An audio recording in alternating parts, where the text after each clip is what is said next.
नमस्कार। बीएचयू में एडमिशन का सपना देखने वालों के लिए ये जानकारी बहुत काम की होने वाली है। आज हम जीडीपीआई की इस मुश्किल लगने वाली प्रक्रिया को एकदम आसान बनाने वाले हैं और ये सब एक कामयाब कैंडिडेट के असली तजुर्बे पर आधारित है। तो चलिए इस विश्लेषण के जरिए घबराहट को आत्मविश्वास में बदलते हैं। देखिए, ये सिर्फ एक प्रोसेस नहीं है, ये एक टर्निंग पॉइंट है। जरा सोचिए, एक कैंडिडेट ने बताया कि कैसे एक छोटी सी चूक की वजह से सीट हाथ से निकल गई और वहीं दूसरे ने अपनी तैयारी के दम पर बाजी मार ली। तो अब ये तय करना है कि नतीजा किसके हक में होगा। हमने इस पूरे सफर को 5 आसान हिस्सों में बांट दिया है ताकि हर मोड़ के लिए तैयारी पक्की हो। हम ग्रुप डिस्कशन की बारीकियों से लेकर इंटरव्यू के दांव पेच और ड्रेस कोड तक सब कुछ कवर करेंगे। तो आइए पहले कदम से शुरू करते हैं।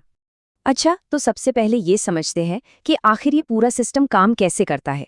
किसी कैंडिडेट को कितने लोगों के ग्रुप में रखा जाएगा? इंटरव्यू लेने वाला जो पैनल होता है वो असल में ढूंढ क्या रहा है? चलिए इन सवालों के जवाब जानते हैं।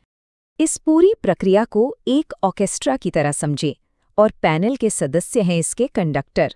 वो ये देखते हैं कि हर कोई अपनी भूमिका सही से निभाए। छोटे छोटे ग्रुप्स बनाने का मकसद ही यही होता है ताकि किसी की भी आवाज़ भीड़ में खो ना जाए, बल्कि साफ साफ सुनी जा सके। सीधा सा हिसाब है, 2 पड़ाव हैं। पहले ग्रुप में अपनी बात रखनी है और फिर अकेले में पैनल को इम्प्रेस करना है। और हाँ, दोनों के लिए बिल्कुल अलग अलग स्ट्रैटेजी की जरूरत पड़ती है। अब आते हैं पहली और सबसे बड़ी चुनौती पर, ग्रुप डिस्कशन। भाई, किस तरह के टॉपिक मिलेंगे और ये कैसे पक्का करें कि किसी के विचार ना सिर्फ सुने जाएं बल्कि पैनल को याद भी रहें। अब जरा इस स्लाइड को देखिए। एक तरफ है एक आम सी राय और दूसरी तरफ है एक फैक्ट पर आधारित तर्क। पैनल पर किसका असर ज्यादा होगा? जाहिर है डेटा वाले तर्क का। ये आपकी तैयारी, आपकी गंभीरता और आपकी विश्वसनीयता तीनों को एक साथ दिखाता है। और यहाँ एक बहुत काम की बात है, अगर किसी को सटीक आंकड़े याद नहीं है तो घबराने की जरूरत नहीं है। एक लॉजिकल अंदाजा लगाना गोलमोल बातें करने से हमेशा हमेशा बेहतर होता है। पैनल ये देखना चाहता है कि कोई सोचता कैसे है, ना कि ये कि कोई रट्टा कितना मार सकता है। ग्रुप डिस्कशन खत्म हो चुका है और अब स्पॉटलाइट सीधे एक इंसान पर है। ये माहौल एक ग्रुप परफॉर्मेंस से सोलो परफॉर्मेंस में बदल जाता है। तो इस अकेले स्टेज पर कोई कैसे चमक सकता है? पर्सनल इंटरव्यू में 3 चीजें सबसे ज्यादा मायने रखती हैं: आत्मविश्वास, बातों में साफ सफाई और बातचीत पर कंट्रोल। चलिए एक एक करके बात करते हैं कि इन तीनों चीजों को कैसे साधा जाए। एक बात याद रखिए, पैनल अच्छी तरह जानता है कि कैंडिडेट अभी सीख रहे हैं। वो हर सवाल के जवाब की उम्मीद नहीं करते।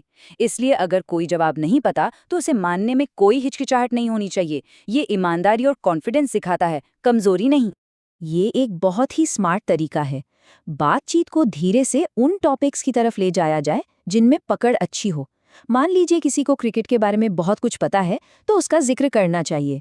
इससे पैनल को उन विषयों पर सवाल पूछने का इशारा मिलता है जिनमें कैंडिडेट सहज है और अच्छा परफॉर्म कर सकता है। अब बात करते हैं कि पहनना क्या है।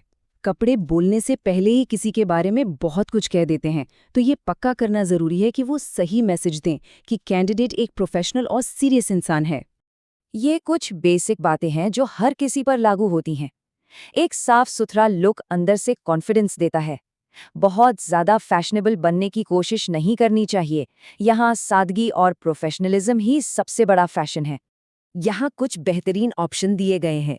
याद रखने वाली बात यह है कि पहनावा आरामदायक होना चाहिए ताकि पूरा ध्यान परफॉर्मेंस पे रहे। सीधी सी बात है, जब कोई अच्छा दिखता है तो वो अच्छा महसूस भी करता है। अब हम आते हैं कागजों के आखिरी लेकिन बहुत ही जरूरी पड़ाव पर।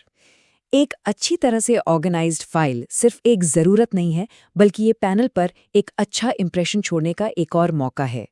ये स्लाइड फाइल को सही क्रम में रखने में मदद करेगी। जब हर डॉक्यूमेंट अपनी जगह पर होता है तो ये दिखाता है कि कैंडिडेट कितना ऑर्गेनाइज्ड और तैयार है और छोटी छोटी बातों का भी ध्यान रखता है। ये बात छोटी सी लग सकती है, लेकिन इसे बिल्कुल भी नज़रअंदाज नहीं करना चाहिए। एक्स्ट्रा फोटोकॉपी रखने से इंटरव्यू के दिन किसी भी आखिरी मिनट की भागदौड़ और टेंशन से बचा जा सकता है। तैयारी में कोई कसर नहीं छोड़नी चाहिए। और आखिर में अपनी एक्स्ट्रा उपलब्धियों को दिखाने में जरा भी संकोच नहीं करना चाहिए। कोई भी काम का डिप्लोमा या सर्टिफिकेट किसी को भी भीड़ से अलग खड़ा करने में मदद कर सकता है। ये अपनी काबिलियत दिखाने का एक शानदार मौका है। तो तैयारी पूरी हो चुकी है, सारे जरूरी हथियार अब तरकश में है। अब सब कुछ आत्मविश्वास पर निर्भर करता है। ये याद रखना जरूरी है कि यहाँ तक पहुँचने के लिए बहुत मेहनत की गई है और इसकी तैयारी पूरी है। अब जाकर अपनी सफलता की कहानी लिखने का वक्त है। शुभकामनाएं।